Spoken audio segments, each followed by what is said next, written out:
ముచ్చటగా మూడోసారి ప్రధానిగా బాధ్యతలు చేపట్టబోతున్నారు నరేంద్ర మోడీ. ఆయనతో పాటు 60 మందికి పైగా కేంద్ర మంత్రులుగా ప్రమాణ స్వీకారం చేయబోతున్నారు.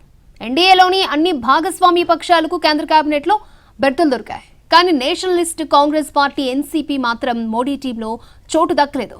వాస్తవానికి కేంద్ర మంత్రి పదవికి ఒకరి పేరును సూచించాల్సిందిగా ఎన్సీపీని కోరింది బీజేపీ. ఇండిపెండెంట్ ఛార్జ్ గల సహాయ మంత్రి పదవిని ఇస్తామని చెప్పింది.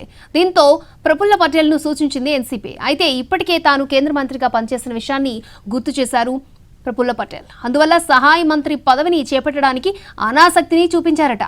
దీంతో కేంద్ర మంత్రివర్గంలో ఎన్సీపీకి ప్రాతినిధ్యం లేకుండా పోయింది.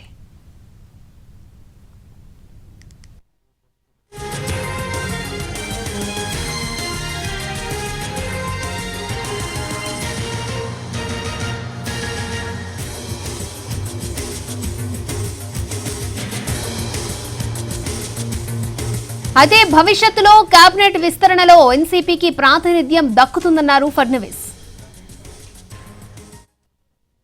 मला आमच्या वतीनं किंवा सरकारच्या वतीनं एक जागा ऑफर करण्यात आली होती.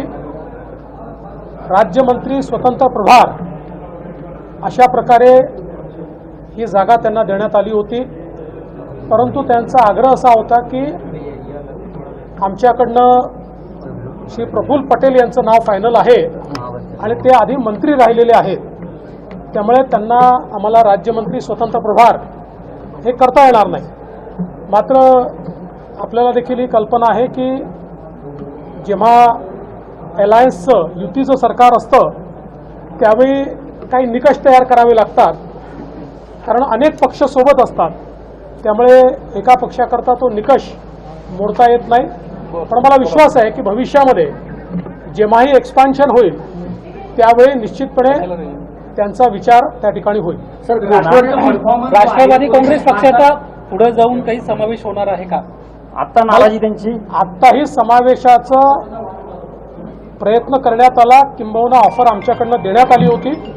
त्यांनी सांगितलं की आम्ही तुम्ही आम्हाला पुढच्या वेळेस दिलं तरी चालेल, पण आम्हाला मंत्रीपद द्या. कुठली नाराजी नाही त्यांची आता आहे तो फारसा चांगला राज्यात दिसला नव्हता. राष्ट्रवादीचा परफॉर्मन्स जो आहे तो फारसा चांगला दिसला नव्हता, त्यामुळे कदाचित हे होते असं म्हणायचं. राष्ट्रवादीची उपयुक्तता संपली आहे का? दीपेश, मला असं वाटतं की पुन्हा एकदा आपल्या सर्वांना समजेल अशा शब्दांमध्ये, म्हणजे आपल्याला म्हणजे आपल्या जे काही प्रेक्षक आहेत त्यांना समजेल अशा शब्दांमध्ये सांगतो, राष्ट्रवादी काँग्रेसला आमच्या वतीनं मग घटली की वाढली तो विषयच नाही आहे ना. कारण शिंदे साहेबांचा आणि आमच्या संख्याबळावर तो खूप अंतर आहे. पण दोन्ही पक्षाला एकच म्हणजे त्यांनी सूचना किंवा ऑफर केली, तो त्याचा अर्थ हे पण समजू नका की काही त्यांच्या मनामध्ये काही एका पक्षाने दुसऱ्या पक्षामध्ये काही फरक आहे की भेदभाव आहे. फक्त मला एवढंच म्हणायचं आहे की त्यांनी जर सांगितलं की थोडे दिवस थांबा, धीर ठेवा, त्याचा अर्थ हे नाही ना की त्यांनी आम्हाला स्पष्ट सांगितलं की हे घ्या नाहीतर काहीच नको घ्या, असं अजिबात ते काही बोलले नाही. त्यामुळे आम्ही पण थोडं त्यांच्या शब्दावर जे काही त्यांनी आम्हाला भरोसा दिला आहे आणि तशा पद्धतीनं अनेकांनी भेटून त्यांचं काय सांगितलं असेल. काल त्यांचा शेवटी मला फोन आला. मी तिघांशी पण वेगवेगळ्या त्या ठिकाणी बोललो आणि त्यांनी सांगितलं की बाबा लोकसभेचा विचार करता तुमचा एक मेंबर निवडून आलेला आहे, अनेक घटक पक्ष हे कमी संख्येने निवडून आलेत, परंतु एनडीएचे घटक म्हणून आम्ही त्यांना प्रत्येकाला मंत्रिमंडळामध्ये घेण्याचा प्रयत्न करतोय.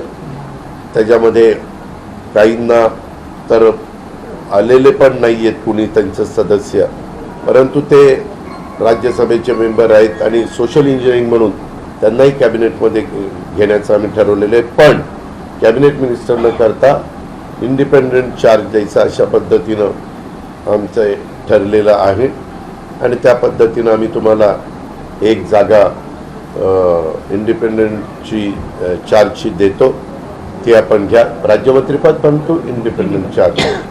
आम्ही त्यांना सांगितलं की आमच्या सगळ्यांचं काही प्रमुख आमच्याबरोबर भुजबळ साहेब होते, धनंजय मुंडे होते, आम्ही बरेच जण होतो. तर आमच्या सगळ्यांचं ठरलेलं होतं की यावेळेस आपण मंत्रिमंडळात कॅबिनेट मंत्र्याची जागा घेऊन ती प्रफुल्लभाई पटेल आमचे सिनियर आहेत त्यांना ती द्यायची.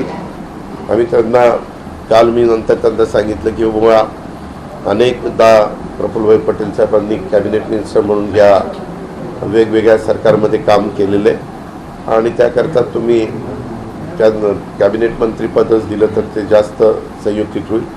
ते म्हणाले की आम्हाला सगळ्यांनाच बरोबर.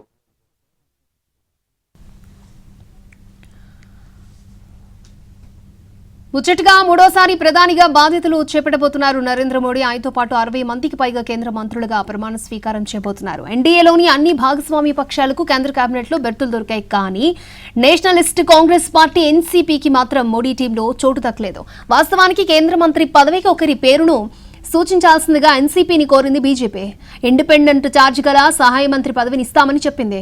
దీంతో ప్రఫుల్ పటేల్ ను సూచించింది ఎన్సీపీ. అయితే ఇప్పటికే తాను కేంద్ర మంత్రిగా పనిచేసిన విషయాన్ని గుర్తు చేశారు ప్రఫుల్ పటేల్. అందువల్ల సహాయ మంత్రి పదవిని చేపట్టడానికి అనాసక్తి ప్రదర్శించారు. దీంతో కేంద్ర మంత్రివర్గంలో ఎన్సీపీకి ప్రాతినిధ్యం లేకుండా పోయింది. అయితే భవిష్యత్తులో కేబినెట్ విస్తరణలో ఎన్సీపీకి ప్రాతినిధ్యం దక్కుతుందన్నారు ఫడ్నవీస్.